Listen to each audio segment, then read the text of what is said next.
স্টুডেন্টদের অনেকেরই কোয়েশ্চেন থাকে যে ইউএসএ তে পড়তে কত খরচ হয়, তারপরে কত টিউশন ফি কিরকম হতে পারে, তারপরে কত টাকা ব্যাংক স্টেটমেন্টে দেখাতে হয়, কিরকম ইনকাম হওয়া লাগে। তো এটা আমরা একটা I-20 দেখে আমি এক্সপ্লেন করব। তো এখানে যে I-20 দেখতে পাচ্ছি, এটা একটা ব্যাচেলার্স স্টুডেন্ট মেকানিক্যাল ইঞ্জিনিয়ারিং এ যাচ্ছে। তার টিউশন ফি হচ্ছে গিয়ে এখানে $11,786। তারপর লিভিং কস্ট হচ্ছে গিয়ে $17,603। So total cost of attendance হচ্ছে গিয়ে $29,389। তো এখানে যে tuition and fees, right? So টিউশনের সাথে আরো কিছু ফিজ অ্যাড হয়, যেরকম লাইব্রেরি ফি, তারপরে অ্যাডমিনিস্ট্রেটিভ ফি, মানে দেয়ার আর সো মেনি ফিজ, টেকনোলজি ফি থাকতে পারে। দের সেভারাল ফিজ। তো ফিজ গুলো ইউজুয়ালি সেমিস্টারে, এক একটা সেমিস্টারে $300 থেকে $500 মতো হয়, আরো কমও হতে পারে, ডিপেন্ড করে, বাট অ্যারাউন্ড $500 ধরে নেওয়া যেতে পারে। আর হচ্ছে গিয়ে সো পার সেমিস্টার এরকম কস্ট। সো ফিজ ইউজুয়ালি $1,000, 500 থেকে $1,000, আর বাকিটুকু টিউশন ফি। তো ওরা এই ইউনিভার্সিটির টিউশন অ্যান্ড ফিজটা একসাথে করে $11,786 বলে দিচ্ছে। সো এই স্টুডেন্টটা আবার $10,000 এখানে স্কলারশিপও পাইছে। সো $10,000টা এইখান থেকে মাইনাস যাবে। সো স্টুডেন্টকে বেসিক্যালি $1,786 বছরে পে করা লাগবে। এখানে যদিও 9 মান্থস দেওয়া আছে, 9 মান্থস বলতে আর কি দুইটা সেমিস্টার, ফল আর স্প্রিং। সামারটা ম্যান্ডেটরি না, এখানে সামারের কস্ট কিন্তু এখানে অ্যাড করা নাই। সো দুইটা সেমিস্টারের খরচ হচ্ছে গিয়ে $11,786। এখান থেকে $10,000 স্কলারশিপ মাইনাস যাবে, তাহলে স্টুডেন্টকে অনলি $1,786 পে করা লাগবে। এরপরে এখানে আসে হচ্ছে গিয়ে লিভিং এক্সপেন্সেস, দ্যাট মিনস থাকা ওখানে ওই ইউনিভার্সিটির আশেপাশে সে ডর্মে থাকুক, অথবা ডর্মে থাকলে ইউজুয়ালি খরচটা একটু বেশি হয়। আর একটা যদি বাসা এখানে ভাড়া করে থাকে, পুরো বাসা তো আর স্টুডেন্ট ভাড়া করে থাকবে না, একটা রুম নিয়ে থাকবে, অথবা শেয়ার্ড রুমেও থাকতে পারে। বাট এই স্টুডেন্টটা যে এরিয়াতে যাচ্ছে, এখানে রুম শেয়ার করে থাকার প্রয়োজন পড়বে না, একটা রুম নিয়ে থাকতে পারবে। একটা রুমের ভাড়া 350 থেকে 400, 500, হায়েস্ট $500 হবে। খুব ভালো বাসা হলে $500 হবে পার রুম। আর যদি একটু পুরানো বাড়ি হয় তাহলে 350, 400-র ভিতরে আর একটু কমে হয়তো ম্যানেজ হয়ে যেতে পারে। তো ইউজুয়ালি বড় সিটিগুলোতে লিভিং কস্ট বেশি, রুরাল এরিয়াগুলোতে মানে ছোট টাউনে খরচ কম।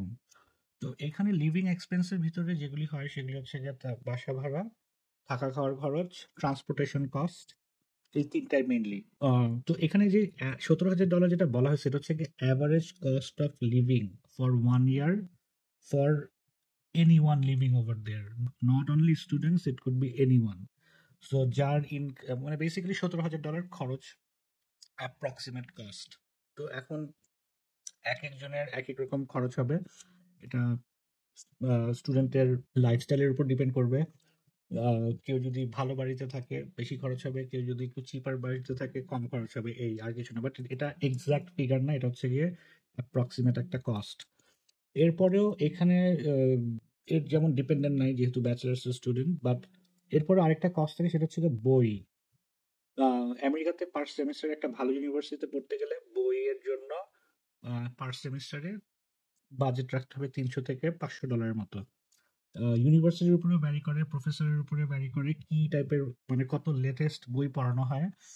ইউজুয়ালি বড় ইউনিভার্সিটিগুলোতে একদম মানে নতুন এডিশনের বইটা পড়া লাগে। তো বইয়ের সাথে আবার একটা কোডও থাকে, ওই কোডটা ইউজ করে ওই পাবলিশারের ওয়েবসাইটে ঢুকে অ্যাসাইনমেন্ট সাবমিট করতে হয়। তো ওই কোডটা ইম্পর্টেন্ট। যদি প্রফেসর যদি ওরকম বই যদি সিলেক্ট করে, তাহলে ওকে ওই বইটা কিনতেই হবে, উপায় নাই। সো বইটা ইউজুয়ালি লেটেস্ট এডিশনের বইগুলো ওরকম ডিসকাউন্টে পাওয়া যায় না, কিন্তু যদি বইয়ের রিকোয়ারমেন্টটা যদি ওরকম না থাকে যে লেটেস্ট এডিশন না হলেও হবে, তাহলে পুরানো একটা এডিশন কিন্তু $5-এও বই কিনতে পাওয়া যায়। ইউজুয়ালি বুক স্টোর থেকে কেনার থেকেও অনলাইনে ইবে থেকে কেনা যায়, অথবা টেক্সটবুক.com অথবা ওয়ার্ল্ডবুকস.com, এরকম কিছু ওয়েবসাইট আছে, ওখান থেকে 5, 6, 10, 15, $20 বই কিনতে পাওয়া যায়। তো ওখানে থেকে সেভিংস হয়ে যায় আর কি অনেক। সো এটা একটা অ্যাপ্রক্সিমেট কস্ট। তো এখন এই স্টুডেন্টের কস্ট অফ অ্যাটেন্ডেন্স হচ্ছে কি $29,389। আর এখান থেকে $10,000 মাইনাস যাবে যেহেতু স্কলারশিপ।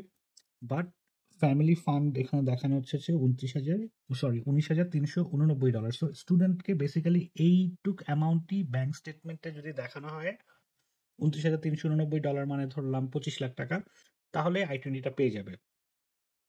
তো এখন ইনকাম কত হওয়া উচিত, এরকম একটা স্টুডেন্টের কতটুকু ইনকাম হলে এই ইউনিভার্সিটিতে পড়াশোনার অ্যাবিলিটি রাখে, ওই ফ্যামিলি আর কি যেন পে করতে পারে। তাহলে ওই ইউজুয়ালি তাহলে এইভাবে চিন্তা করতে হবে যে স্টুডেন্টকে স্পন্সরকে $20,000 ইয়ারলি পাঠাতে হবে, রাইট? স্টুডেন্টের $20,000 প্যারেন্টসকে দেওয়া লাগবে। তাহলে তার ইনকাম অবশ্যই $20,000 থেকে বছরে বেশি হতে হবে। $20,000 থেকে কতটুকু বেশি হতে হবে? $20,000 থেকে ইউজুয়ালি 20% বেশি হলেই এনাফ। সো 20,000-এর 20% উপর মানে $25,000 যদি ইনকাম বেশি হয়, 24,000 তাহলে ইউজুয়ালি গুড এনাফ। কারণ কারো কারো ইনকাম এর থেকে অনেক হাইও হতে পারে, 1 কোটি টাকা হতে পারে, অথবা $50,000 হতে পারে। বাট দিস $50,000 $40,000 যদি কারো যদি ইনকাম থাকে, গুড এনাফ। যার $30,000 ইনকাম আছে বছরে, সেও এই ইউনিভার্সিটি অ্যাফোর্ড করতে পারবে, কারণ এই I-20টা পেতে তাকে একটা সেভিংস অ্যাকাউন্ট দেখাতে হয়েছে অথবা ফিক্সড ডিপোজিট অ্যাকাউন্ট দেখাতে হয়েছে। সো ওই অ্যামাউন্টটা তো তার ব্যাংকে আছেই, প্লাস প্রতি বছরে তো তার স্পন্সর তো ইনকাম থাকবেই। তো প্রতি বছরে যদি $25,000 থেকে $30,000 ইনকাম যার থাকবে, সে তার ছেলে মেয়েকে এই ইউনিভার্সিটিতে পড়াশোনা করার অ্যাবিলিটি রাখে ইউজুয়ালি। তো এটা আর কি আমার বলার ছিল যে ইউজুয়ালি যারা নতুন অ্যাপ্লাই করতেছে অথবা ইন্টারভিউতে যাবা, আম, অনেকেই মিথ্যা কথা বলে অনেক বেশি ইনফ্লেট করে বললে মনে করে যে ভিসা হয়ে যাবে, বাট এগুলিতে problem basically. So usually cost of attendance থেকে 15-20% বেশি ইনকাম থাকলেই ওই স্পন্সরের অ্যাবিলিটি থাকে ওই স্টুডেন্টকে পড়াশোনার খরচ দেওয়ার। এই সো আরেকটা জিনিস নিয়ে কথা বলবো, সেটা হচ্ছে গিয়ে প্রুফ অফ ফান্ড। কিছু কিছু ইউনিভার্সিটিতে ইউএসএ তে সোর্স অফ ইনকাম দেখানো লাগে। সেই ক্ষেত্রে যদি চাকরিজীবী হয় তাহলে তার ইউজুয়ালি বেসিক্যালি ফিক্সড ইনকাম থাকে, পাশাপাশি হয়তো রেন্টাল ইনকামও থাকতে পারে বা অন্যান্য প্যাসিভ ইনকাম থাকতে পারে। বাট যে চাকরি করে সে সাধারণত বিজনেস করে না ইউজুয়ালি, আর যদি বিজনেস করেও থাকে তাহলে তার চাকরিতে এনাফ ইনকাম হয় না বলেই তাকে বিজনেস করতে হচ্ছে। আবার বিজনেসটাও সে করতেছে, চাকরিও করতেছে, তার মানে বিজনেসেও এনাফ ইনকাম হয় না বলে চাকরিও তাকে করতে হচ্ছে। তো দুইটা জিনিস একসাথে হয় না। স্টার্ট আপ হলে হয়তো চাকরির পাশাপাশি সে স্টার্ট আপ বিজনেসে সে কাজ করতেছে, তো দুইটা মিলে তার ইনকাম হয়। আবার এমনও হতে পারে যে ছোট একটা বিজনেস পাশাপাশি আছে, ওখান থেকে একটা কম একটা ইনকাম হয়, পাশাপাশি তাকে চাকরি করতে বাধ্য হচ্ছে যেহেতু বিজনেসে এনাফ ইনকাম হচ্ছে না। তো অনেকে এই জিনিসটাকে আর কি মিক্সড আপ করে ফেলে, এটার জন্য এটার বলার কারণ। বাট যদি যদি চাকরিজীবী হয় তাহলে স্যালারি স্টেটমেন্ট বলতে একটা ব্যাংক অ্যাকাউন্টে সাধারণত স্যালারিটা ঢুকে মান্থলি, ধর 1 থেকে 5 তারিখের ভিতরে অথবা 1 থেকে 10 তারিখের ভিতরে। তো ওইটা স্যালারি স্টেটমেন্টে দেখলেই বোঝা যায় যে তার মান্থলি স্যালারি কত। তো যাদের ইনকাম 2-3-4 লাখ টাকা মাসে, তাদের স্যালারি স্টেটমেন্ট দেখালেই গুড এনাফ। একটা লেটার ফ্রম এমপ্লয়ার, যেখানে চাকরি করছে ওখান থেকে এমপ্লয়ার এইচআর থেকে একটা লেটার নিয়ে আসলো, যে লেটার হেডে অবশ্যই কোম্পানির লেটার হেডে থাকতে হবে যে তার ডেজিগনেশন কি, কতদিন ধরে কাজ করতেছে, স্যালারিটা মেনশন করতেও পারে নাও করতে পারে, প্রবলেম নেই। আর ট্যাক্স রিটার্নে ইউজুয়ালি ইয়ারলি ইনকামটা ওখানে ট্যাক্স রিটার্নে এটা একটা প্রুফ অফ ইনকাম হিসেবে কাজ করে, এটা খুবই ইম্পর্টেন্ট। বাট আবার এগেইন আমি বলতেছি যে ইন্টারভিউর সময় এসব জিনিস চায় না, বাট সাথে রাখা ভালো। যদি এক্সকিউজ মি, যদি সাথে থাকে, যদি কোনো কারণে যদি দেখতে চায়, খুবই রেয়ার, তাহলে এটা যারা চাকরিজীবী এইটা দেখাতে পারে। যারা বিজনেস করে, যাদের স্পন্সর, তারা লাস্ট 3 বছরের ট্রেড লাইসেন্স নিয়ে যেতে পারে। ট্রেড লাইসেন্সে সাধারণত লেখা থাকে যে বিজনেসের স্টার্টিং ডেট। সো লাস্ট 3 বছর প্লাস বিজনেসের স্টার্টিং ডেটটা থাকে, তাহলে বোঝা যাবে যে সে কতদিন ধরে বিজনেস করে। সে যে ইউজুয়ালি 15-20 বছর ধরে বিজনেস করে, তার বিজনেস অনেক স্টেবল, অনেকদিন ধরে বিজনেস করতেছে। ইউজুয়ালি একটা মানুষ 3 বছর ধরে যদি কন্টিনিউয়াসলি বিজনেস করে যেতে পারে, তাকে ওটাকে বিজনেস ধরা হয়। যে 3 বছর টিকে যায়, অনেকেই প্রথম বছরেই ঝরে যায়, দ্বিতীয় বছরে ঝরে যেতে পারে। সো 3 বছরের বেশি হলে গুড। আর যেহেতু বিজনেসের ট্রেড লাইসেন্সে লেখা থাকে যে বিজনেসের স্টার্টিং ডেট, ওখান থেকে বোঝা যায় যে সে কতদিন ধরে বিজনেস করে।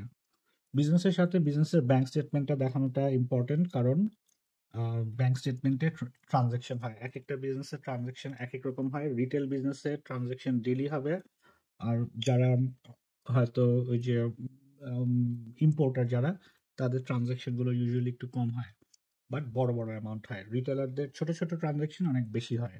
সো বিজনেস ব্যাংক স্টেটমেন্ট দেখলে, ডেবিট ক্রেডিট দেখলেও বোঝা যায় যে তার কত টাকা ব্যাংকে ক্রেডিট হচ্ছে ভার্সেস ডেবিট হচ্ছে, তার মানে কতটুকু রেসিডুয়াল কতটুকু থেকে যাচ্ছে, যেটা এই খরচটা আসলে মাসের ভিতরে রিফ্লেক্ট করতে পারে, আবার বিজনেস টাইপের উপর ডিপেন্ড করে।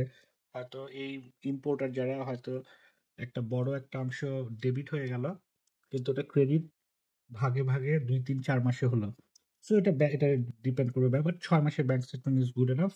বাট যারা 1 বছর দেখাতে পারো, ইভেন বেটার। বাট এইসব জিনিস কিন্তু ইউনিভার্সিটি, সরি, এমবিসিতে দেখতে চায় না, বাট সাথে রাখতে পারো।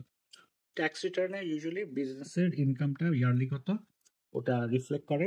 সো এটাও একটা ইম্পর্টেন্ট। সো 3টা জিনিস, এটা তো জাস্ট প্রুফ অফ যে যে একটা বিজনেস লাইসেন্স, জাস্ট প্রুফ যে he is doing a business, এটার একটা লাইসেন্স। এটা দিয়ে পুরোপুরি not good enough. Bank statement আর ট্যাক্স রিটার্ন, এই দুইটা দেখলে কিন্তু বোঝা যায় যে যে ইনকামটা স্টেটমেন্ট হচ্ছে এটা ট্যাক্স রিটার্ন এটা শো করতেছে, রিফ্লেক্ট করতেছে নাকি। সো এই হচ্ছে কি ইয়ে। সো এই জিনিসটা হচ্ছে গিয়ে কিছু ইউনিভার্সিটিতে লাগতে পারে, স্পেশালি ইস্ট কোস্টের যে ইউনিভার্সিটিগুলো, নিউ জার্সিতে, নিউ ইয়র্কে, এগুলি দেখানোর প্রয়োজন পড়তে পারে। বাট এগুলি ইউনিভার্সিটিতে, এমবিসিতে এইসব ডকুমেন্টস দেখার ওদের সময় নাই, খুব কুইক ইন্টারভিউ হয়।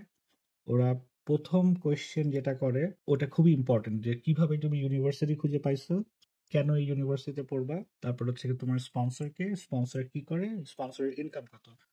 প্রথম অ্যান্সার গুলো ওরা এর মাঝে একটা মানুষকে প্রথমে একটা কোয়েশ্চেন করার পরে অ্যান্সারটা শোনার পরে অনেক কিছু বোঝা যায়। সো অ্যান্সার গুলো যেন লজিক্যাল হয়, টু দা পয়েন্ট হয়, এবং তো এটা তোমার দায়িত্ব তাকে বুঝায় বলা যে আহ, যে তুমি রিয়েলি একজন জেনুইন একটা স্টুডেন্ট, আর হচ্ছে কি তোমার এনাফ পড়াশোনার টাকা আছে, তোমার স্পন্সরের এনাফ টাকা আছে তোমাকে ইউএসএ তে পড়াশোনা করানোর জন্য।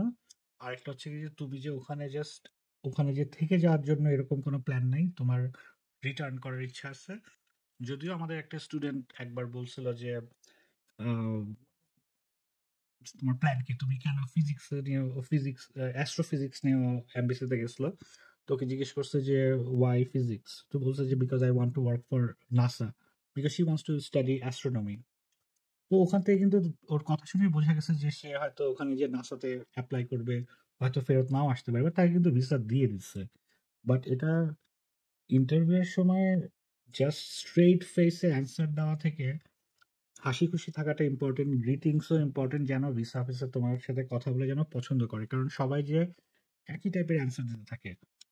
তো যারা জেনুইন স্টুডেন্ট তাদের একরকম কথা হয়, আর বেসিক্যালি একটা একটা সার্টেন ওয়েতে কথা বলে। যারা রিয়েলি ইন্টারেস্টেড, এটা ইম্পর্টেন্ট যে তোমার কথার ভিতরে একটা এনার্জি থাকবে, যেটা শুনে ওরা তোমাকে বিশ্বাস করবে। এই তো। সো গুড লাক যারা তোমরা নতুন যারা অ্যাপ্লাই করতেছো। এখন ইউএস এর অবস্থা এই সময়টা একটু কম ভিসা হচ্ছে, একটু না ভালোই কম ভিসা হচ্ছে। বাট এই সিচুয়েশনটা এরকম থাকবে না, ইট উইল ইমপ্রুভ, কারণ আমেরিকার ইউনিভার্সিটিগুলোতে স্টুডেন্টের প্রয়োজন। ওরা হয়তো এই কিছুদিন হয়তো একটু কম স্টুডেন্ট নিলেও পরে কিন্তু ফিউচারে দিয়ে কিন্তু আবার বেশি স্টুডেন্ট নিবে।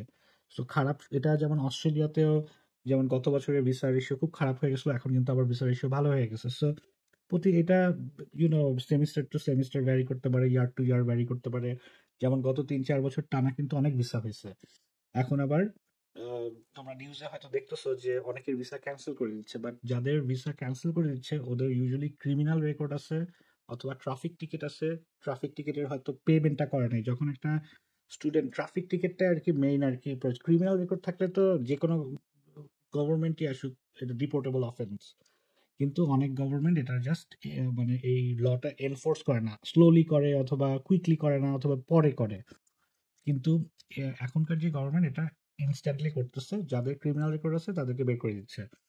এখন কিছু স্টুডেন্টদের ট্রাফিক অফেন্সের কারণে, মানে স্পিডিং টিকেট আছে, জোরে একটা জায়গায় স্পিড লিমিট ধরো দেওয়া আছে 40, ওখানে ধরো 60 সে গাড়ি চালাচ্ছে।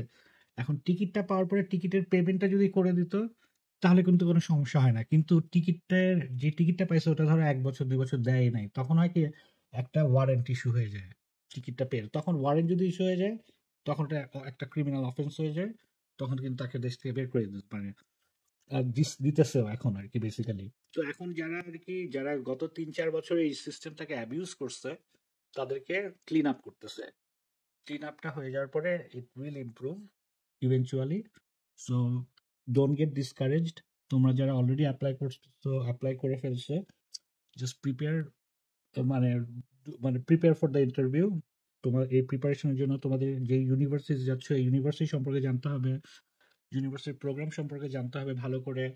যতগুলো ইউনিভার্সিটিতে অ্যাপ্লাই করছো সবগুলো ইউনিভার্সিটি নিয়ে রিসার্চ করতে হবে। তারপর ইউনিভার্সিটি কম্পেয়ারও করতে হবে। আমরা যখন কোনো কিছু দোকানে যেয়ে যখন কিছু কিনি, আমরা কিন্তু কম্পেয়ার করেই ডিসিশন নিই।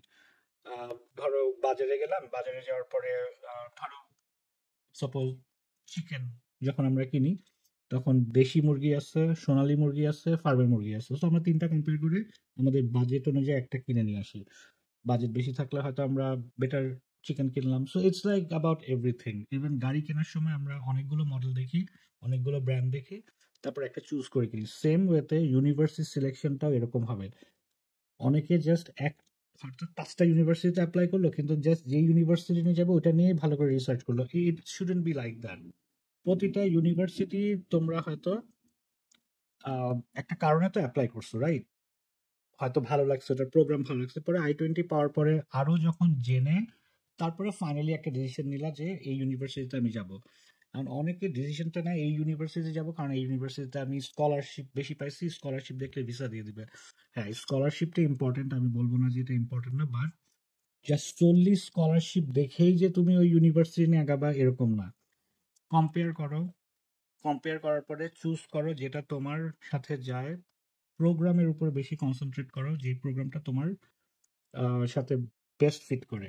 আর প্রতিটা ইউনিভার্সিটি নিয়ে রিসার্চ করতে হবে, যতগুলোতে অ্যাপ্লাই করছো। দরকার হলে যেগুলিতে অ্যাপ্লাইও করো নাই, জাস্ট এমনি দেখছো, ওইটা নিয়েও পড়ো, ওটার সাথেও কম্পেয়ার করো। বাট কম্পেয়ার করার পরে অ্যান্সারটা যেন এমনভাবে অ্যান্সার দিবা যে আমি এই এতগুলো ইউনিভার্সিটিতে অ্যাপ্লাই করছি, বাট তারপরেও আমি এটা চুজ করছি এই কারণে, কারণ এই ইউনিভার্সিটিতে আমি এই প্রোগ্রামে আমি এই জিনিসগুলো করতে পারবো। লাইক ইট কুড বি ইউনিভার্সিটির এক্রিডিটেশন হতে পারে। এই একটা ইউনিভার্সিটির সার্টেন, এক একটা ইউনিভার্সিটির প্রোগ্রাম কিন্তু এক এক রকম, আহ, কিছু ডিফারেন্স থাকে। সো প্রোগ্রামের ডেসক্রিপশন গুলো পড়ো, ইউনিভার্সিটির সাথে কথা বলো, অথবা তোমাদের যদি কারোর হেল্পের দরকার হয় তার সাথে কথা বলো, বলে তারপরে ইউনিভার্সিটিটা সিলেক্ট করো। বাট ইউ হ্যাভ, তোমাকে নিজেকে কিন্তু রিসার্চটা করতে হবে। তোমাকে এই রিসার্চটা আরেকজন করে দিতে পারে, তোমাকে ধরাই দিতে পারে যে এই এই জিনিসগুলো দেখো, বাট আলটিমেটলি তোমাকে নিজেকে রিসার্চ করাটাই বেস্ট।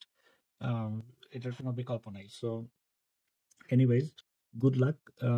আমার I-20 ব্যাপারে তোমাদের যেটা জানানো ছিল ওটা তো বললাম, প্লাস ইন্টারভিউটা তোমরা ভাবে প্র্যাকটিস করো। ইনশাল্লাহ যদি লাকে থাকে তাহলে ইনশাল্লাহ ভিসা হয়ে যাবে। Good luck, hopefully see you again.